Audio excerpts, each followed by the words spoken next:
On s'est réunis à l'occasion de Tu Bishvat, c'est-à-dire le 15 Shevat, jeudi. Tu Bishvat, cette année tombe le Shabbat. Vous savez qu'il y a 4 Rosh Hashanah. On connaît tous Rosh Hashanah en Tishri. Il y a Rosh Hashanah la Me'achim, qui est le premier Nissan. Il y a encore un autre Rosh Hashanah pour la dîme. Et puis il y a le 15 Shevat, qui est également un Rosh Hashanah. Alors, donc de l'agriculture, des fruits. Il faut savoir que Rosh Hashanah, la traduction littérale, c'est la tête de l'année. Ce qui veut dire que de la même façon que la tête influence sur tout le corps, notre comportement, Shabbat, le Tu Bishvat, qui est également le Shabbat de Beshala, le passage de la rouge, donc qui est quelque chose de très important dans la constitution du peuple juif, va avoir une influence sur toute l'année. Il faut savoir aussi que Shana, en hébreu, ça veut dire l'année, mais il est très très important, puisque c'est la Shana Kodesh, de bien analyser les mots. Shana, c'est une année, ça peut se dire, ça peut vouloir dire Shana, Sheni, c'est-à-dire rebelote, on recommence, ou bien ça peut vouloir dire Shinui, le changement. Et effectivement, dans les différents moments de notre vie, on a le choix de rebelote, de recommencer, ou on a l'opportunité, l'occasion de se changer. La Torah nous dit qu'il y a 7 fruits, on en parlera, on aura des intermèdes musicaux avec notre ami Ephraim, et on passe sur TV Chassidut, c'est une chaîne internationale qui fait compétition avec CNN, semble-t-il, avec le même. Voilà. Donc il y a quels sont les 7 fruits? Les 7 fruits, c'est la vigne, la grenade, l'olive, les dattes, le figue, le blé et l'orge. Et on verra la symbolique, parce que vous savez que dans la Torah, il y a 4 niveaux. Pshat, le sens saint, Pshat, Remel, Pardes, ce qui est un jardin d'ailleurs.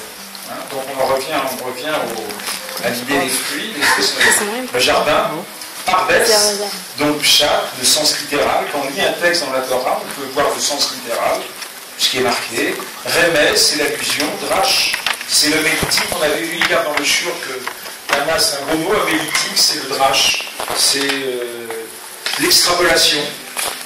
Encore un beau mot. Et puis, Sod, ce qui nous intéresse plus particulièrement dans la Chassidut, c'est-à-dire le Sod, l'intériorité de la chose, la neshama de la chose. Bien. Et vous savez que de chaque fruit, en vérité, on peut avoir de l'huile. On peut avoir de l'huile d'olive, évidemment, mais si on presse un fruit, on en tire de l'huile. Comme disait Rabelais, la substantifique moelle, pour ceux qui ont... on a tous étudié Rabelais, en première, je pense, je veux dire, dans la gare des Michards. Bon. Donc c'est l'essence des choses. D'ailleurs, shemen, en hébreu, c'est l'huile, mais ce sont les mêmes lettres que neshama. C'est quoi la neshama? C'est ce qui est au plus profond de nous-mêmes. Et donc, c'est lorsqu'on appuie sur la chose, lorsqu'on presse dans la chose, on a de l'huile. L'huile, ça sert à éclairer, ça sert à nous donner du sens. Et on a la neshama de la chose. Bien.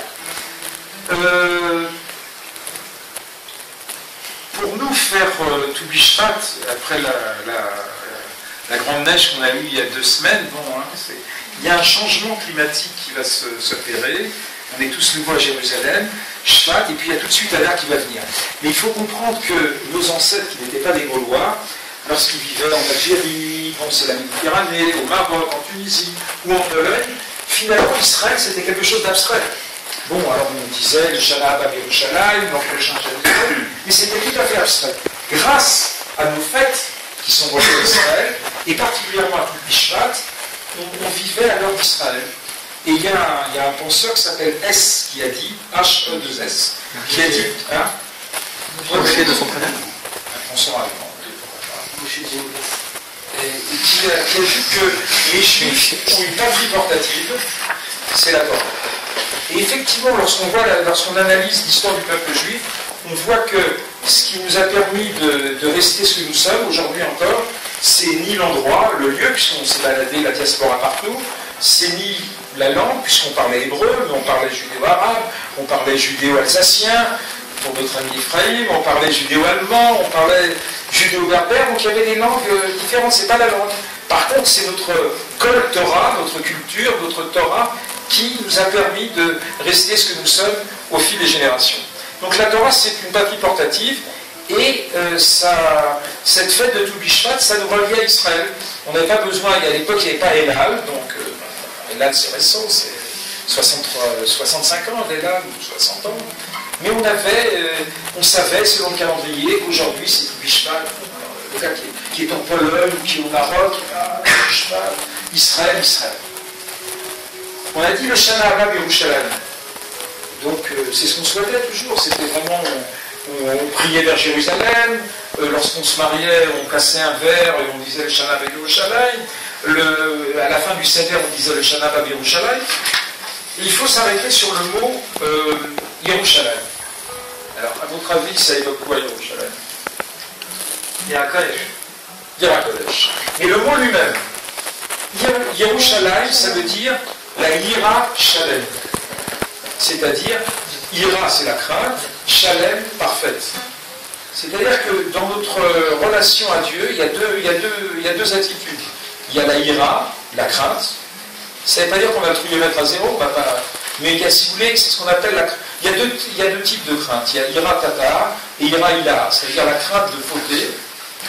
Et puis il y a la crainte, ce qu'on appelle en français la crainte révérentielle. C'est-à-dire Ira Ila, Ira Taramamoud. C'est-à-dire qu'il y a des moments dans la vie, là c'est plus la peur de fauter ou la peur de quelque chose, mais on pourrait peut-être traduire ça par l'extase. Donc on parlait hier d'une sage-femme qui donne naissance à un enfant. Il y a des moments dans la vie, la naissance d'un enfant, ou par exemple le fait de se trouver devant un paysage absolument sublime. On est en extase, de regarder la galaxie. C'est Pascal qui disait que l'homme est un roseau pensant, finalement l'homme c'est pas grand-chose, c'est un grain de poussière par rapport à l'ensemble de l'univers, mais c'est un grain de poussière qui réfléchit. Il n'y a que l'homme qui réfléchit, qui peut réfléchir, se poser des questions. Ça c'est l'Ira Shalem, c'est-à-dire on arrive à une crainte de Dieu à Jérusalem. Pourquoi Jérusalem? Et pourquoi pas Tel Aviv? Et pourquoi pas Haïfa? Ou pourquoi pas Rome? Ou Paris? Bon. Parce que c'est là qu'il y avait le temple, le Beth Amikdash. Et finalement, le but de la création, c'est le Beth Amikdash, mais c'est de faire en sorte, on va s'arrêter là, je veux dire, on va essayer donc, le but de la création, c'est ce qui se passait au temple de Jérusalem. C'était un Beth Amikdash, une maison où il y a la Gdusha. Kadosh, c'est quoi Kadosh? Comment est-ce qu'on peut traduire Kadosh? Sainteté, mais aussi séparé, transcendé. C'est-à-dire que dans le Beth Amikdash, il y avait l'infini. Une maison où il y a l'infini. Il y a une contradiction. Une maison, ça mesure 2 étages, 3 étages. Même si le Beth Amikdash était immense, c'était quand même un édifice qui avait des limites. Et pourtant, dans cet édifice qui avait des limites, grâce aux corbanotes, grâce aux chants qui accompagnaient les corbanotes, grâce à tout ce qu'on faisait dans le temple, Corban, c'est se rapprocher d'eux, c'est pas sacrifier seulement, on arrivait à faire que l'illimité, c'est-à-dire Dieu, soit présent dans ce temple qui a des limites. Et c'est finalement la fonction, c'est finalement ce que chacun d'entre nous doit arriver à faire. On dit que notre maison, notre foyer, c'est un Mikdash Me'at, c'est un petit temple. Et puisqu'on a la chance, on a ici des jeunes fiancés, donc Mazal Tov. On se d'abord Mazal Tov, mais on leur souhaite de faire que, à partir de, je crois que c'est en mois d'août, qu'au mois d'août, Bezrat Hashem, eh bien, leur foyer soit un Mikdash Me'at, c'est-à-dire un petit sanctuaire, et que grâce par les décisions qu'ils vont prendre et par leur comportement, il y ait de la Gdusha, de la sainteté et à la présence de Dieu. Vous savez que dans un mariage, il faut Ish et il faut Isha, c'est-à-dire il faut un homme et une femme, et que si, c'est très connu ce que je vous dis là, j'ai pas découvert l'Amérique avec vous, vous connaissez, mais c'est bon qu'on se le rappelle finalement. C'est que s'il y a Yudéé, à ce moment-là, vous avez Ish et Isha. Mais si on enlève Yudéé, c'est-à-dire le nom de Dieu, à ce moment-là, il y a du feu. C'est la discorde. Et si on a un idéal commun, comme le disait Saint-Exupéry, que s'aimer, c'est pas simplement se regarder. Bien sûr que s'aimer, c'est se regarder, mais c'est de regarder dans la même direction, c'est-à-dire d'avoir un même idéal, en l'occurrence un idéal divin. Okay. Pourquoi pas citer Saint-Exupéry, il a dit des choses vraies, donc il faut prendre la vérité d'où elle vient. Eh bien, si on a un idéal commun, et particulièrement si c'est un idéal divin, alors à ce moment-là, il n'y aura pas du feu, il n'y aura pas de la discorde, Bezrat Hashem, mais il y aura Ish et Isha qui se compléteront.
C'est-à-dire que l'homme ressemble à l'âme.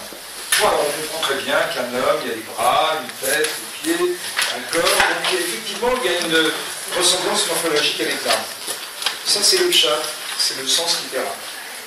De ce verset, dans la suite des psukim, des versets, on apprend que lorsqu'il y a une guerre, on n'a pas le droit de détruire les armes. On apprend ici aussi le principe de Baltachit, qu'il est interdit de gâcher, de détruire quelque chose s'il n'y a pas d'utilité. Comment est-ce qu'on peut traduire de gâcher quelque chose. De gaspiller, de gâcher. On apprend comme autre chose. Donc justement de cette ressemblance qu'il y a entre l'homme et l'âme. Qu'est-ce qu'on apprend? L'homme. Donc d'abord il faudrait définir ce que c'est qu'un homme, ce que c'est qu'un arbre, et pourquoi est-ce qu'on parle de l'arbre qui est dans le sadé, dans le champ. Alors, on va voir donc, pendant qu'on échange un petit peu de l'eau, qui est très important d'ailleurs pour les arbres, on va voir les différences et les ressemblances qu'il y a entre les arbres et les hommes. Finalement, un arbre, avant qu'il y ait l'arbre, il y a un garine, une graine, et donc une petite graine qui produit avec le temps un arbre. Qu'est-ce qu'on apprend de là? On apprend que des petites causes peuvent avoir des grands effets. On pourrait donner comme exemple, le fait que, prenez par exemple un missile. Si vous commencez l'orbite d'un missile, elle part d'un petit angle et l'angle s'agrandit. Ça dépend comment on oriente le missile. On veut nous enseigner ici qu'un petit grain, une petite action produit un arbre qui va produire d'autres arbres. De la même façon, chacune de mes actions a un effet à travers les générations, de génération en génération. On pourrait donner un autre exemple. Si vous prenez une pierre et que vous l'envoyez ricochet de l'eau, en ricochet, vous verrez les ondes qui se propagent. Comme j'ai vécu 6 ans au Canada, parfois, malheureusement, je ne parle pas avec peut-être heureusement pour vous, je ne parle pas avec l'accent, mais parfois, il y a des mots qui me manquent. Donc, le ricochet va faire qu'il y aura des ondes qui vont, ça va être tout petit, puis ça va s'agrandir. De la même façon, si je tape, alors je fais très attention à l'eau parce qu'il y a l'ordinateur, si je tape sur cette table, en vérité, c'est l'ensemble de l'univers qui va bouger. Seulement, je n'ai pas à l'échelle de Dichter ou de Richter. Voilà, Dichter, merci. On n'a pas le moyen de mesurer. Mais si je frappe comme ça avec mon pied, même si c'est du béton armé, en vérité, tout a bougé. L'ensemble de l'univers a bougé. Mais on ne peut pas le percevoir.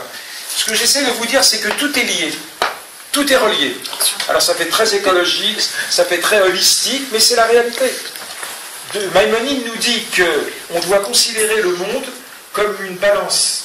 C'est-à-dire qu'en vérité, il y a la moitié qui est le bien, il y a la moitié qui est le mal, et il suffit d'une action, il suffit d'un gramme pour faire pencher, on est tous un peu enrhumés ici à Jérusalem, pour faire pencher la balance du bon côté ou du mauvais côté. Et d'ailleurs, Maïmonide nous dit qu'un être humain, il doit toujours se dire que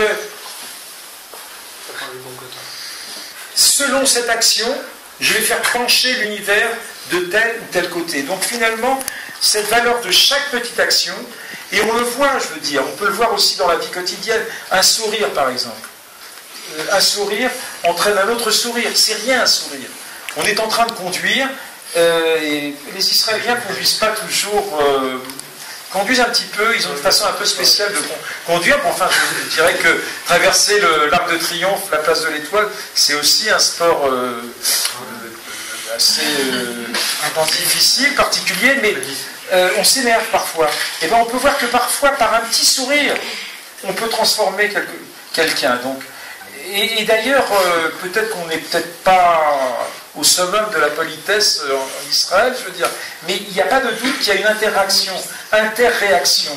Donc, il faut se dire que chacune de nos actions peut avoir des répercussions, pas peut avoir, mais a en fait des répercussions absolument extraordinaires au niveau cosmique. Ça, c'est le premier enseignement qu'on peut tirer de la ressemblance entre l'homme et l'arbre. Deuxième ressemblance ou dissemblance. Ressemblance en l'occurrence. Cette graine, et le Maharal insiste là-dessus, cette graine, finalement, on va la mettre dans la terre, elle va pourrir. Donc pourrir, c'est quelque chose de négatif. Mais de là, il va sortir un arbre. Ça vient nous enseigner aussi que, malheureusement, la vie n'est pas toujours... n'est-ce pas, la vie n'est pas toujours dans le meilleur des mondes. Malheureusement, on n'a pas toujours des bons moments dans la vie. Il y a parfois des mauvais moments. Mais il faut savoir que, après la pluie, le beau temps. C'est-à-dire que parfois, d'un mauvais moment, ça dépend comment on va exploiter, ça dépend comment on va regarder, ça dépend surtout comment on va réagir à ce mauvais moment, eh bien, il peut avoir quelque chose d'extraordinaire, de positif, qui va se développer. L'arbre, c'est aussi le symbole de l'éducation. C'est-à-dire qu'un arbuste, n'est-ce pas, s'il est mal encadré, c'est pour ça qu'on attache parfois les arbres, les branches, quand l'arbre est jeune, alors à ce moment-là, on peut encore le récupérer, on peut le diriger. De même, si on fait une entaille dans un arbre, un arbuste, ça n'a pas beaucoup de conséquences. Mais à partir du moment, s'il s'agit d'un arbre, d'ailleurs on peut compter des années avec les, je sais pas comment on appelle ça, les cercles, les circonvolutions qu'il y a dans l'arbre, eh bien, lorsque l'arbre est seul, un chêne par exemple, on ne peut rien faire dedans, je veux dire. Donc même un enfant, et nous aurons, moi j'aurai des petits-enfants, j'ai des petits-enfants, et avec l'aide de Dieu, vous aurez des enfants. Amen. Donc, il faut commencer très tôt l'éducation. Parce que si on éduque un enfant très jeune, à ce moment-là, on pourra le cadrer, l'encadrer et aller dans la bonne direction. Mais si on attend, eh ben, à Dieu ne plaise, parce que le shalom, il risque d'être trop tard. Quatrième point, la ressemblance entre l'homme et l'arbre, c'est les fruits. Alors, les fruits sont les actions. Finalement, qu'est-ce qui est important dans l'arbre?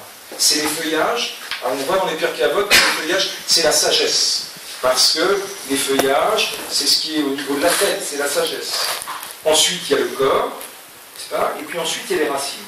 Mais finalement, qu'est-ce qui est important dans un arbre? Un arbre fruitier. Un arbre qui n'est pas fruitier, c'est pas les fruits. D'ailleurs, on n'a pas le droit de détruire un arbre fruitier. C'est pour ça que vous verrez des maisons où on garde, il y a un arbre et puis on ne touche pas. On n'a pas le droit de détruire un arbre fruitier. Un arbre qui n'est pas fruitier, ça ne s'appelle pas le détruire. Justement, parce qu'un arbre fruitier, il produit des choses. Il est productif. Ça ne veut pas dire qu'un homme qui n'est pas productif ou un être humain qui n'est pas productif, on a le droit de le détruire. Mais ce qui fait la valeur d'un être humain, c'est ce qu'il va produire. Il ne va pas garder ça pour lui, mais il va produire pour les autres. Il va faire de bonnes actions qui vont entraîner des bonnes actions. Regardez comment un arbre donne un fruit qui donne d'autres fruits et il y a une chaîne il y a une multiplication des fruits et ça va à l'infini. Il y a quelque chose de véritablement infini et miraculeux. Mais aussi le fait de se dire que nos actions vont entraîner d'autres actions et des bonnes actions. Un peu comme vous connaissez, bon, peut-être pas, certainement, si tous les gars du monde, je veux dire.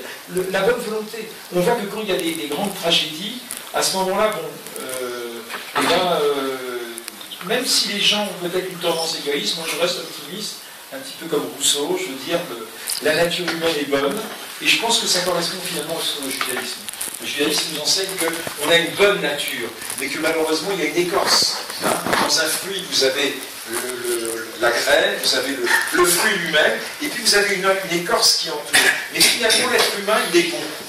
C'est pas toujours le cas, mais en général, il est bon.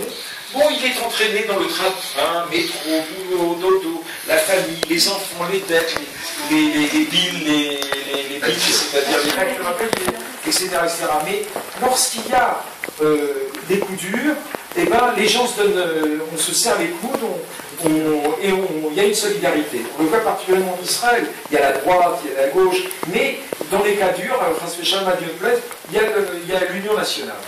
Ça aussi, donc, on peut l'apprendre de là, l'importance des bonnes actions et le fait qu'une action entraîne une autre bonne action.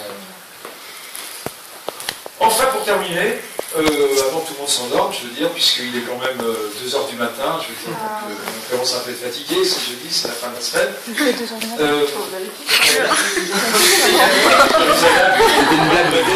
Un arbre, il a besoin de deux choses.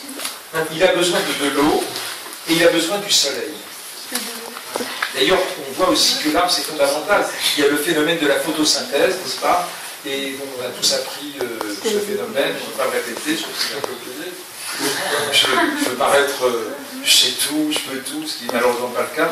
Mais je veux dire, il y a donc les feuillages et la lumière qui est fondamentale, qui est vitale pour nous et pour les arbres. Et puis il y a les racines et l'eau. Si on n'arrose pas un arbre, eh bien il va dépérir, il va périr, il va pourrir. Et là aussi il y a une symbolique, à savoir que la lumière, c'est le shemesh, et je ne suis pas en train de l'idolâtrer, je veux dire, Dieu n'est pas le soleil, même si il y a des idolâtres qui ont cru que Dieu était le soleil, parce que finalement, les Maïmonides nous enseignent que qu'est-ce qui est plus grave, l'idolâtrie ou l'athéisme? C'est pas l'idolâtrie, c'est l'athéisme qui est plus grave, parce que finalement les idolâtres, ils vont pas plus loin que, n'est-ce pas? Voilà, une une partie de la vérité, mais ils comprennent qu'il y a plus que l'homme.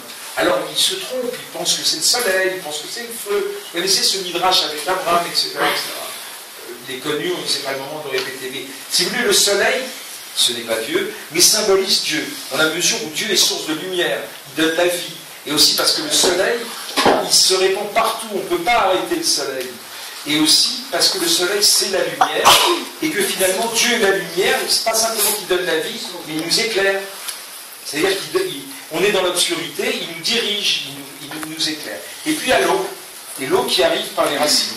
Donc l'importance dans les racines de l'arbre, c'est le fait que les racines, il faut arroser, la sève, la souche scientifique moi, comme je disais, et l'eau, c'est également, et l'eau, c'est la Torah. Donc le soleil, ce n'est pas Dieu, mais ça symbolise Dieu, et les racines qui sont alimentées par l'eau symbolisent la Torah. On avait vu hier que l'eau, c'est la Torah, parce que la Torah vient du ciel, parce que l'eau nettoie, et parce que l'eau permet à l'être humain de vivre. Et enfin, il y a un troisième élément dont a besoin l'art pour vivre, c'est l'air, l'atmosphère. Et ça aussi, c'est très important pour l'homme. Parce que si on vit dans une bonne atmosphère, eh ben, on va se développer, on va respirer. Et si on vit dans une mauvaise atmosphère, ben, on va périr aussi. Donc finalement, par exemple, une réunion conviviale, c'est une bonne atmosphère. Des amis, c'est une bonne atmosphère. Un Shabbat, c'est une bonne atmosphère. Et ça nous montre aussi la ressemblance qu'il y a entre l'homme et la